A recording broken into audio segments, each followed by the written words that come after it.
मध्योद्भवे भुवगिलावृतनाम्नि वर्षे गौरी प्रधानवनिता जनमात्रभाज्ये सर्वेण मन्द्रनुदुपि समुपास्यमानं सङ्कर्षणात्मकमधीश्वरसंश्रये त्वां भद्राश्वनामकगिलावृतपुष्पवर्षे भद्रस्रवोभिर्भिः ऋषिभिः परिणूयमानं कल्पान्तगूढनिगमोद्धरणप्रवीणं ध्यायामि देवहयशेषतनुं भवन्दं ध्यायामि दक्षिणगते हरिवर्षवर्षे प्रह्लादमुख्यपुरुषैः परिसेव्यमानम् उत्तुङ्गशान्तधवलाकृतिमेकशुद्धज्ञानप्रदं नरहरिं भगवन् भवन्दं वर्षे प्रतीचि ललितात्मनि केतुमाले लीलाविशेषललिता स्मितशोभनाङ्गं लक्ष्म्या प्रजापतिसुतैः च निषेव्यमानं तस्या प्रिया धृतकामतनुं भजे त्वं रम्येऽप्युदीचि खलु रम्यकनाम्नि वर्षे तद्वर्षनाममनुवर्य सपर्यमानं भक्तैकवत्सलममत्सहरत्सुबान्धं मत्स्याकृतिं भुवननाथ भजे भवन्तं वर्षे हिरण्यामयसमाह्वमौतरागम्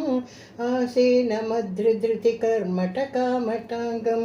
संसेवते पितृगणप्रवरोर्यमायं तं त्वां भजामि भगवन् परचिन्मयात्मन् किं चोत्तरोषु कुरुषु प्रिययादरण्या संसेवितो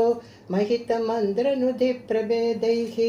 दंश्राग्रगृष्टगणपृष्ठगरिष्ठवर्ष्मा त्वं पाहि विघ्ननुत यज्ञवराहमूर्ते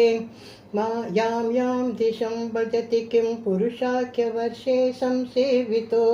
हनुमता दृढभक्तिभाजा सीताभिराम परमाद्भुतरूपशाली रामात्मकः परिलसन् परिपाहि विष्णु श्रीनारदेन सह भारतखण्डमुख्यैः त्वं साङ्ख्ययोगनुतुभिः समुपास्यमानः आकल्पकालमिह साधुजनाभिरक्षि नारायणो नरसखः परिपाहि भूमन्ये प्लेक्षेकरूपमहिषाल्वल इन्दुरूपं द्वीपे भजन्ति कुशनामणिवैह्निरूपं क्रौञ्चेम्बुरूपमथ वायुमयं च शाके त्वां ब्रह्मरूपमयि पुष्करनाम्नि लोकाः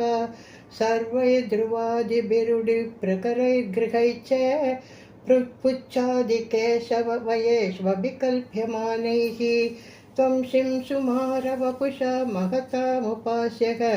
सन्ध्यासुरुन्धि नरकं मम सिन्धुसायिन्ये पातालमूलभुविशेषतनुं भवन्तं लोलैककुण्डलविराजिसहस्रशीर्षं नीलाम्बरं धृतहलं भुजगाङ्गनाभिः जुष्टं भजे हरगदान् गुरुकेकनाथ सर्वत्र गोविन्दनामसङ्कीर्तनं गोविन्द गोविन्द।